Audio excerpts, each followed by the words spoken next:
بس رمضان کی سب سے بڑی تیاری کیا ہے کہ اپنے دلوں کو صاف کر دو پہلے سے. جس دل میں نفرت ہو، بغض ہو، کسی کے لیے غصہ ہو، کسی کے لیے کیا کیا جذبے ہوں، دل صاف کرنا. ہمارے گھروں میں روزانہ جھاڑو ہوتا ہے، یہاں مدرسے میں روزانہ صفائی ہوتی کہ نہیں ہوتی؟ کیونکہ دنیا کی اصل گندگی ہے تو جھاڑو ہاتھ سے نہیں چھوٹ سکتا. حرم شریف میں دیکھا کیسے چاروں طرف خدام پھر رہے ہوتے ہیں برش لے کر، تو دل پہ غبار ایسے آتا ہے جیسے صحن میں غبار آتا ہے. دل پہ گندگی ایسے آتی ہے جیسے صحن میں آتی ہے. تو ہم نے نظام بنایا ہوا ہے، لوگ مقرر ہیں وہ روزانہ جھاڑو دیتے ہیں. تمہارا دل ایک آنگن ہے، ایک صحن ہے، اس میں بغض، نفرت، حسد، پتہ نہیں کیا کیا گندگیاں آئیں گی اور آتی رہیں گی. بچوں ایک کام کرو، جھاڑو پکڑ صاف کرو. یا اللہ معاملہ تجھ سے کرنا ہے، لوگوں سے نہیں. کسی نے برا کہا، کسی نے غیبت کی، کسی نے گالی دی، کسی نے دھکا دیا، کسی نے حق مارا، کسی نے کچھ کیا. یا اللہ تیرے سب میں نے اپنے دل کو سب سے صاف کیا، میں نے اپنے دل کو سب سے صاف کیا. یہ اتنی بڑی عبادت ہے کہ بڑے بڑے نفلوں والے، تہجد والے، حج عمرے روزے والے تمہیں نہیں پکڑ سکے، کیونکہ اس کا کرنے والا دنیا میں کوئی نہیں. نفل پڑھنے والے تو بے شمار ہیں، عمرے کرنے والے بے شمار ہیں، علماء بے شمار ہیں، حاجی بے شمار ہیں، سخاوت کرنے والے بے شمار ہیں، لیکن اس ٹکڑے کو صاف کرنے والا لاکھوں میں ایک بھی نہیں. مشکل کام آپ یہ سیکھ لیں. صاف صاف صاف. یہ رمضان کی سب سے بڑی تیاری اور علم کو حاصل کرنے کی سب سے بڑی چابی ہے کہ اپنے دل کو کھلا کرنا. کوئی چیز خالی ہوگی تو کچھ آئے گا. جس دل میں بغض بھرا ہو، نفرت بھری ہو، حسد بھرا ہو، کینہ بھرا ہو، اس میں خاک آئے گا. اس میں تو علم کی ایک کرن بھی نہیں آئے گی. زبان سے چاہے جتنے مرضی موتی بکھیرے، دل اس کا اندھا ہوگا. لا تعمل ابصار ولكن تعمل القلوب التي في الصدور. یہ آنکھوں سے اندھے نہیں، دل سے اندھے. بچوں اپنے دل کو صاف کرنا. کتنی مشہور حدیث ہے، آپ نے کہا اس دروازے سے ایک جنتی آ رہا. ایک انصاری صحابی داخل ہوا، جوتا ہاتھ، داڑھی میں وضو کا پانی.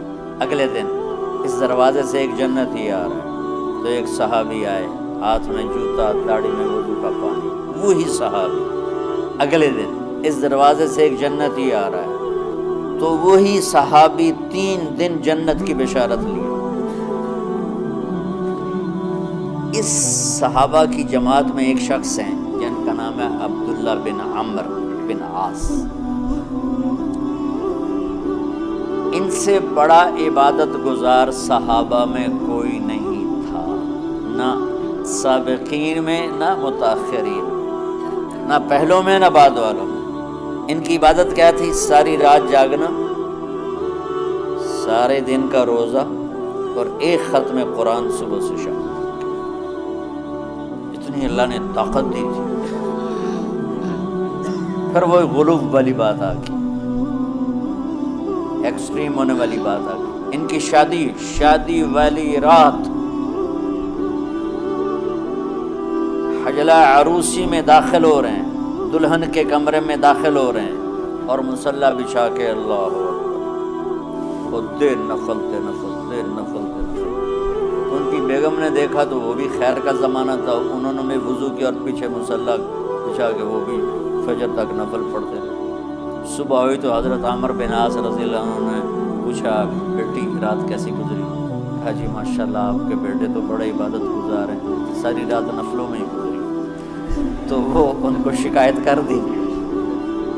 حضرت عمر بن عاص کو اتنا غصہ چڑھا، بیٹے کو تو کچھ نہیں کہا. کتنی حکمت کی بات ہے. سیدھے گئے اللہ کے نبی کو کہا یا رسول اللہ، یہ عبداللہ دیکھیں کیسا نادان ہے، اس کی شادی کی ساری رات نفل پڑھتا رہا. تو آپ کہتے ہیں ماشاءاللہ ماشاءاللہ کتنی بڑی بات ہے. نفلوں میں گزر گئی، رات بھی نفلوں میں گزر گئی۔ تو آپ نے حضرت عبداللہ بن عمر کو بلا کے ڈانٹا کہ تو نے مہینے میں 3 دن روزے رکھنے، بس اس سے زیادہ نہیں رکھنا، اور ہفتے میں 1 قرآن ختم کرنا۔ کہا یا رسول اللہ میرے اندر طاقت زیادہ ہے۔ پھر اچھا 15 دن روزے رکھنے، یعنی میرے اندر طاقت زیادہ ہے۔ آپ اس کو تھوڑا تھوڑا کر کے گھٹاتے رہے، اور وہ ہر دفعہ نہیں یا رسول اللہ میرے اندر طاقت زیادہ ہے۔ تو آخر میں آپ نے کہا اچھا چلو صوم داؤدی پہ آ جاؤ، 1 دن روزہ رکھو، 1 دن افطار کرو، اور 3 دن سے پہلے قرآن ختم نہیں کرنا۔ آپ نے اس کو پیچھے کیا۔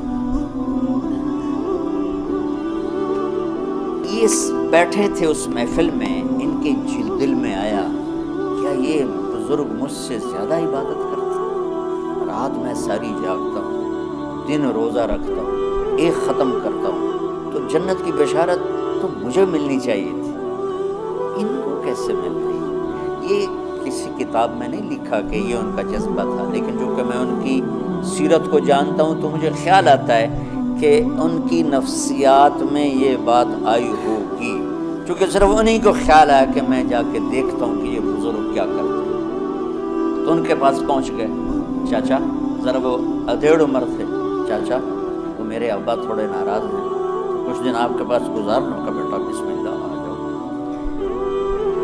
اب رات ہوتے ہی عشاء کی نماز پڑھ کے انہوں نے جلدی سے چادر اوپر لی اور یوں سرا کر کے ان چاچا کو دیکھنے لگے کہ اب یہ کیا ساری رات سجدہ کرے گا، اور ساری رات روتے روتے روتے روتے مصلی گیلا ہو جائے گا، یا ساری رات رکوع کرے گا، ساری رات قیام کرے گا، سر رات قرآن پڑھے گا، اس تصور سے یوں دیکھ لو۔ اور وہ بزرگ صحابی تشریف لائے، سرانے پہ سر رکھا، اللہم بسم کا موت و احیا، ہو گئے۔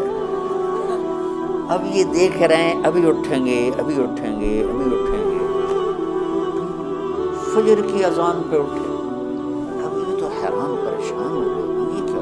اس زمانے میں تو منافق تہجد نہیں چھوڑتے تھے، ڈر کے مارے کہ پتہ نہ چل جائے ہمارے کفر کا۔ تو یہ چاچا جنت بھی لے گیا تو ستا بھی پیا، کہ چلو کل دیکھوں گا۔ اگلی رات پھر چادر سر پہ کر کے اور یوں سوراخ کر کے لیٹے ہوئے اور دیکھ رہے۔ چاچا پھر تشریف لائے اور سرانے پہ سر رکھا، اللہم بسم کا موت و احیا، ہو گئے۔ فجر کی اذان پہ اٹھے، یہ اور پریشان ہو گئے کہ میرا نبی کا فرمان تو سچا ہے، اس میں تو شک بھی کفر ہے، لیکن عمل کیا ہے جس پر اس کو جنت کی بشارت ملی؟ 2 رکعت نفل بھی نہیں۔ اور آج کے دور میں تم میں سے ماشاءاللہ اکثر بچے تہجد پڑھتے ہیں کہ 1 رات اور دیکھوں گا، تیسری رات اللہم بسم کا موت و احیا، ہو گئی ساری رات۔ تو تیسری رات پھٹ پڑے عبداللہ بن عمر، کہنے گے چاچا میری ابا سے کوئی لڑائی نہیں تھی، 3 دن میں تیرے بارے میں سنتا رہا، جنتی جنتی جنتی۔ میں دیکھنے آیا تھا کہ آپ کیا کرتے ہیں، آپ تو کچھ بھی نہیں کرتے ہو، ساری رات سوتے رہتے ہو، اب کیا کرتے ہو؟ انہوں نے کہا بیٹا یہی ہے جو تم نے دیکھا ہے۔ اب ان کو سمجھ میں نہیں آ رہا کہ یہ جوڑ کیسے بٹھاؤں، ادھر جنت کی بشارت، ادھر ساری رات خراٹے، اب یہ اس میں جوڑ کیسے بٹھاؤں، کیونکہ نبی کی بات تو غلط ہو نہیں سکتی۔ تو اب وہ ایسے بڑے بے دل سے ہو کر واپس مڑے، پتہ نہیں کی چکر ہوئے گی کوئی گل۔ جب وہ دروازے تک پہنچے تو کہنے لگے بیٹا ادھر آنا، واپس آ گئے۔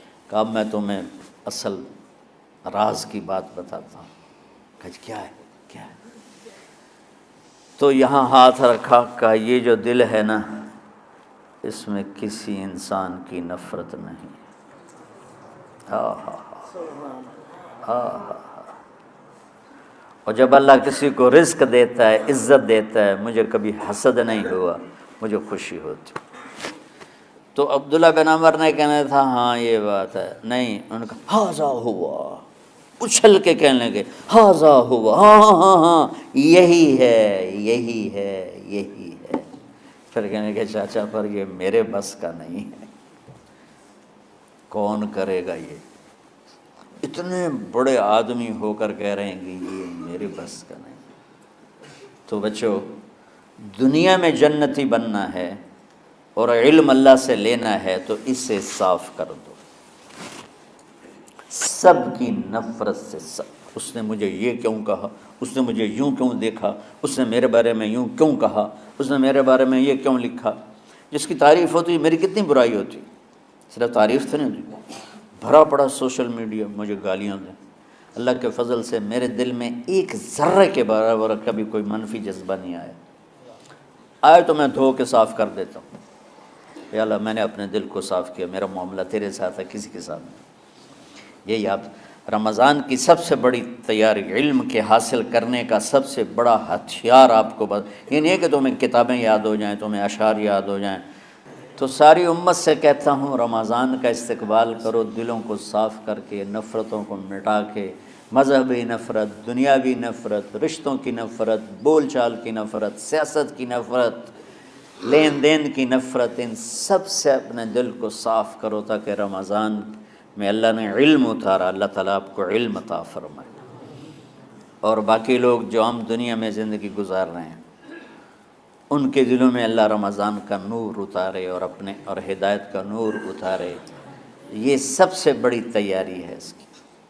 اور کسی سے گلہ ہے، غصہ ہے، ناراضگی ہے، کسی سے بولتے نہیں ہو، ابھی سے شعبان آ چکا ہے، آپ شعبان سے رمضان کی تیاری شروع فرما دیتے تھے، تو اس کی تیاری کیا ہے؟ وہ دلوں کو صاف کرو، معاف کرو، معافی مانگو، تمہارا قصور نہیں پھر بھی معافی مانگ لو، دلوں کو صاف کرو، اور اللہ سے سخاوت مانگو کہ اللہ کو سخی بھی پسند ہے۔